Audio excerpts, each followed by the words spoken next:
هو علشان احنا حنينين وامهات طيبين وبنحب نعمل لهم كل اللي هم عايزينه ونجيب لهم كل اللي هم عايزينه، يبقى عايزيننا نخلص مصروف البيت على طلباتهم وعلى اوردراتهم؟ طب وعلى ايه؟ حرام والله العظيم لما احنا نسمع كلامهم ونروح نطلب اوردر. انتي ممكن تعمليه في البيت بربع تمنه، يعني بشوية بصدر فرخة وشوية رز وعيش هتعملي احلى اوردر، واحلى من اللي هم بيجيبوه من المطاعم وانضف كمان. يعني ايه؟ يعني يلا بينا نعمل فتة الشاورما بطريقة سهلة وبسيطة وغير مكلفة خالص. قلت لهم بس كده من عينيا الاتنين هعمل لكم احلى اوردر، على ما تيجوا من بره هكون طلبت لكم الاوردر يوصل قبل ما انتوا تيجوا. ويلا بينا نقول كريم رسول الله والله اكرمه، فهل فقير بين الكريمين يحرمه؟ اللهم صل وسلم وبارك على سيدنا محمد وعلى اله وصحبه وسلم. كان عندي ايه؟ كان عندي هنا صدر فرخة، طلعته من الفريزر وخليته بالشكل ده كده. يعني انا كان عندي الصدر على بعضه كده، انا خليته وشلت منه العظم، وهشيل منه ايه؟ هشيل منه الحته اللي هي بتبقى الموزه دي، هقطعها لوحدها علشان ايه؟ ما تبقاش مهريه وانا بقطع الصدر معايا. هنا دي كانت حته عظمه لسه فاضله كده بشيلها، وهبتدي بقى اجيب الصدر بحاله كده وهقطعه بالعرض بالشكل ده كده. يعني انا مش هقطعه زي البانيه وارجع اقطعه شرايح، لا انا هقطعه بالشكل ده كده زي ما انتم شايفين، بحيث ان القطعه لما تيجي تستوى اكنك انت قطعها من سيخ الشاورما بالظبط، زي ما انتم شايفين كده بالعرض وبالسم كده. الطريقة سهلة وبسيطة، وبلاش يا جماعة تسمعوا كلامهم ونعمل كل حاجة في البيت. طبعا انضف واحسن بكتير، لان الايام اللي احنا فيها دي عايزة انك انتي على قد ما تقدري تعملي كل حاجة في البيت، لان الموضوع سهل وبسيط جدا، وقنوات كتير هتعلمك اللي انتي عايزاه من غير ما تدفعي فلوس كتير في حاجات ملهاش لازمة. هنا بقى هجيب كده بولة، وهجيب معايا علبة من الزبادي، علبة صغيرة كده من الزبادي، وهنزل عليهم بمعلقتين من خل التفاح. مش متوفر خل التفاح تقدري تستخدمي الخل الابيض العادي، ومعلقتين من الصويا صوص. ويا ريت الصويا صوص الغامقه، علشان الغامقه هي بيكون نكهتها اقوى، بس اهم حاجه ما تستغنيش عن الصويا صوص في الوصفه دي. وهنا معلقه صغيره من الملح، وكمان معلقه من السكر، معلقه صغيره من السكر، وهحط معلقتين من الزيت، وهقلب المكونات دي كلها كده مع بعضها. وبعدين هنيجي بقى للبهارات. البهارات عباره عن معايا ايه بقى؟ معايا ربع معلقه صغيره من الورق اللوري، وربع معلقه صغيره من الحبهان البودر، ونص معلقه من كل من كاري، كمون، فلفل اسود، كزبره، جنزبيل، زعتر، توم باودر، بصل باودر، ومعلقه صغيره مليانه من البابريكا. يبقى ربع معلقه من الحبهان البودر، ربع معلقه من الورق اللوري المطحون، نص معلقه من الكاري، من الكمون، من الفلفل الاسود، من الكزبره، من الجنزبيل، من الزعتر، من الثوم البودر، من البصل البودر، معلقه بابريكا، معلقه صغيره مليانه من البابريكا، ومعلقتين صغيرين من بودره مرقه الدجاج. ما عندكيش بودره مرقه الدجاج اللي هي اللي بتجيبها من عند العطار، حطي مكعب مرقه. وهنا انا معايا حوالي 4 فصوص من الثوم المهروس، اللي هو ما يعادل معلقه صغيره. لو عندك الثوم انت فرماه في التلاجة يبقى ايه؟ معلقه صغيره كده مليانه. دي كل المكونات بتاعت التتبيله بتاعتنا، وبطريقه سهله وبسيطه جدا. هقلب المكونات دي كده بالمضرب بحيث ان الزبادي كده يدوب كده ويتجانس كله مع بعضه مع البهارات. وهنزل بقطع الفراخ اللي انا قطعتها زي ما انتوا شايفين كده. طريقه سهله وبسيطه، وطبعا وهسيب المكونات دي مش اقل من ساعتين. ويفضل يفضل يفضل زي المحلات بالظبط، لو عايزاها تبقى زي المحلات بالظبط سيبيها ليله كامله في التلاجة، يعني تعمليها بالليل وتسويها تاني يوم الصبح. طبعا دي احسن بكتير، والطعم هتلاقيها يفرق معاكي يعني. بس اقل حاجه ما تسيبهاش اقل من ساعتين. بس طبعا بجد جربي، هتفرق لو انت عاملاها من بالليل. زي ما انتوا شايفين كده هغلفه بستريتش وهحطه في التلاجة بحيث ان هو ايه؟ التتبيله تتشرب معايا بسرعه. وهنا عندي عيش كان في الفريزر، عيش من بتاع الفرن اللي هو العادي خالص. لو تقدري تجيبي اللي هو العيش الشامي، تقدري تجيبي العيش السوري اللي انت عايزاه ومتوفر عندك. ده عيش من اللي احنا بنجيبه بالبطاقه عادي من بتاع الفرن. هقطعه كده بالشكل ده كده بالطول، وبعدين هقطعه ايه؟ لمربعات صغيره. الموضوع غير مكلف جدا، يعني ايه؟ اشتغلي بالموجود عندك، مش لازم تشتري اللي هو العيش السوري اللي بيتباع غالي، لا اعملي من العيش اللي موجود عندك، اللي انت بتاكلي بيه عادي. وعلى فكرة ينفع تعملي بالعيش اللي هو البلدي كمان، لو انت مثلا لو حد مريض سكر ولا حاجة ينفع بالعيش البلدي مفيش اي مشكلة. هنا بقى عندك اختيار من الاتنين، يا اما تقليه في الزيت زي المحلات، يا اما هتحمصيه في الفرن. يعني تقدري عادي جدا تبخيه كده ببخاخة زيت او من غير زيت حتى، وتفرديه في صينية كده وتحطيه في الفرن هيتحمص معاكي. بس طبعا الطريقة المتبعة ان احنا بنقليه في الزيت، وما تخافيش هو ما بيشربش زيت، بس خلي النار عالية علشان ما يشربش منك الزيت. الطريقه سهله جدا. والله يا جماعه مش بيشرب زيت ولا حاجه، انت بس نشفيه كويس وحمريه كويس في الزيت، وطلعيه على ورق مناديل، مش هتلاقيه شارب منك زيت زي ما الناس متخيله ولا حاجه. وزي ما قلت لك ينفع طبعا ايه انك انت تحمصيه في الفرن، ما تخليهمش يضحكوا عليكي ويخلوكي تعملي يقولك عايزين اكل من بره وتدفعي مبلغ وقدره، وترجعي بعد ما تتغدي تلاقيكي ندمتي على ايه. يعني الموضوع مش مستاهل، والموضوع كله سهل وبسيط.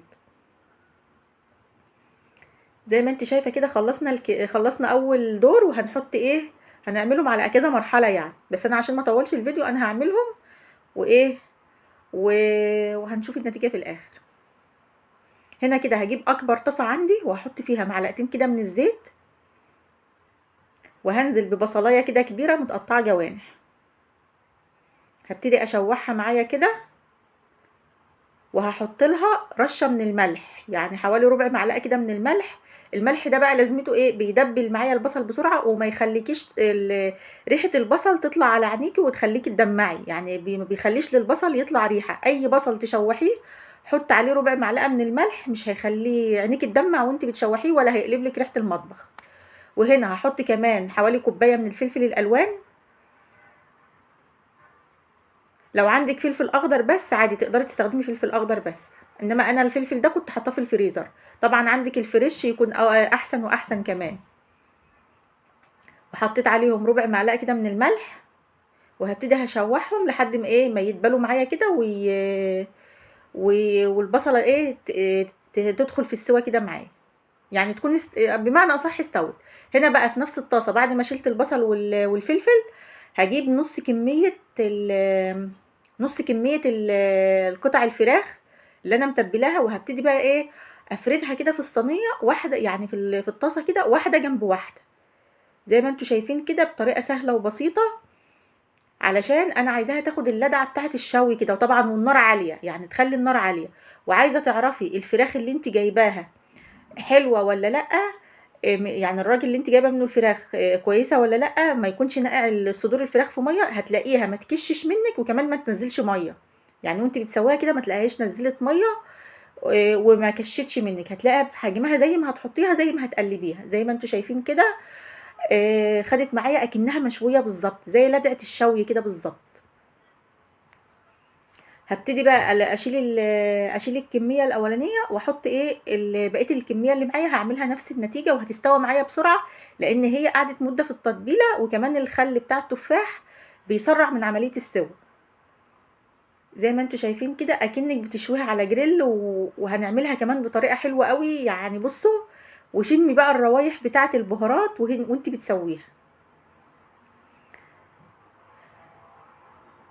زي ما انتوا شايفين كده. هنا بقى انا بقى بجيبها وبفرغها في طبق كده، وببقى مولعه فحمايه، وابتدي ادخنها. ما تتصوروش يا جماعه الفحمايه بتعمل ايه في الشاورما بعد ما بتسويها، بجد بتنقلها في حته تانية خالص. هنا بقى انا كنت نقلتها تاني في طبق اوسع علشان اقلب فيها البصل والفلفل، علشان ايه ارجع الفحمايه ليها، وبحيث ان هي ايه كمان البصل والفلفل ياخدوا من طعم الفحم.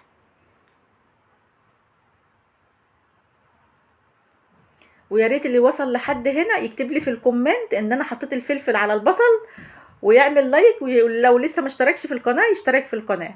هنا بقى هنعمل الرز بطريقه سهله جدا. هنعمل الرز اللي هو الرز المصري. عايزه تعملي بالرز البسمتي مفيش اي مشكله، انما حتى لو عملتيه بالرز المصري مش هيقول لا. هنا حطيت معلقه من بهارات الرز المبهر، بجيبها من عند العطار، وبقول له عايزه النوع المستورد، مش اللي هو بيعملها على ايده المصري، لا، قولوا له عايزه بهارات الرز المستورد. هي بتتباع عنده في علب كده، العلبه حوالي بتبقى 3 كيلو او 5 كيلو كده، جراد البلاستيك كده، وبتبقى مستورده، بيديكي منها بصراحه طعمها خرافه، غير اللي هي البهارات اللي هو بيعملها اللي العطارين بيعملوها على ايديهم، لا. قولوا له عايزه بهارات الرز المستورد، تبقى بهارات كبسه او اسمه رز مبهر يعني كده. بصراحه انا بستعملها على طول، بتغنيني ان انا اقعد احط بابريكا، وممكن برضو تحطي بابريكا وكركم وكاري وورق لوري وحبهان وقرفه، كل دي برضو من البهارات. هنا انا حطيت معلقه صغيره من الملح، لا هنا انا حطيت يا ربي معلقه صغيره من بودره المرقه الدجاج، تقدري تحطي مكعب مرقه، وحطيت معلقه صغيره من الملح. وعلى فكره ما تكتريش الملح، لان لو استخدمت البهارات دي بيبقى فيها نسبه ملح، فما تكتريش الملح علشان ما يبقاش ايه حادق معاكي شويه. هنا بقى بضيف الميه المغليه عادي اكننا بنعمل بقى رز عادي خالص اهو، بغطي الرز بالميه وهسيبه يغلي، واول ما يتشرب الميه ههدي عليه. وهنا حطيت معلقه من الخل، معلقه الخل دي هي اللي بتخلي لك الرز مفلفل، وبتسويه بقى بالطريقه بتاعتك العاديه. هنا بقى العيش بتاعنا المحمص اهو، وهنا كمان الشاورما، مش عايزه اقول لكم والله طعمها تحفه، ومش هتفرقيها عن اللي انت بتجيبيها من بره. هنا بقى جبت العلب دي، ما انا بقى قلت لهم انا عامله اوردر فلازم انا اجيب العلب عشان ما يضحكوش عليا.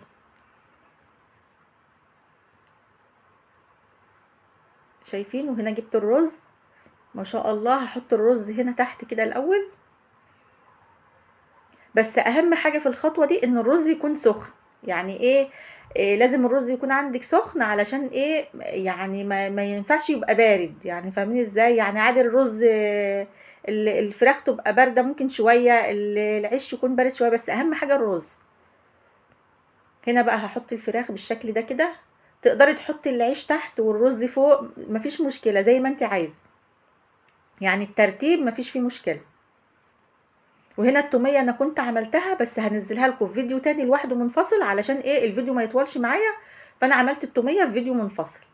وهنا حطيتها في كيس، علشان ايه بقى ايه اقطع حته من بوز الكيس كده، وتبقى ايه لما اجي احطها على الاطباق يعني تبقى معايا تعمل خطوط كده، ويبقى شكلها شيك وحلو كده، وما تتعبنيش لو عملتها بالمعلقه وكده اكنها تقدري تحطيها في علب من بتاعه الصوصات، مفيش اي مشكله، بس الكيس اسهل، يعني ايه استعماله اسهل، وبعدين هتخلصي وترميه على طول بقى، مش هتغسلي ولا هتوجعي قلبك. زي ما انتم شايفين كده الطريقه سهله وبسيطه، وعملنا التوميه وعملنا كل حاجه، ويا رب الفيديو يكون عجبكم. وما تنسوش بقى تعملوا لايك وشير وسبسكرايب لسفرة وسام، واوعي تسمعي كلامهم وتدفعي فلوس في حاجه انت ممكن تعمليها في البيت وبطريقه سهله وبسيطه، وهتوفري كتير جدا. يعني بتمن طبق واحد انا عملت 6 اطباق، دول كده 3 للي كان هياكل، وسبت الباقي للي كان لسه هيجي من بره، علشان ايه يبقى اسخن الرز يعني واسخن الفراخ وياكلوا ايه. انما هو المقدار ده عمل معايا 6 اطباق، تخيلي 6 اطباق بتمن طبق واحد. طب ليه بقى نشتري وليه ندفع فلوس في حاجات ملهاش لازمه؟ والسلام عليكم ورحمه الله وبركاته.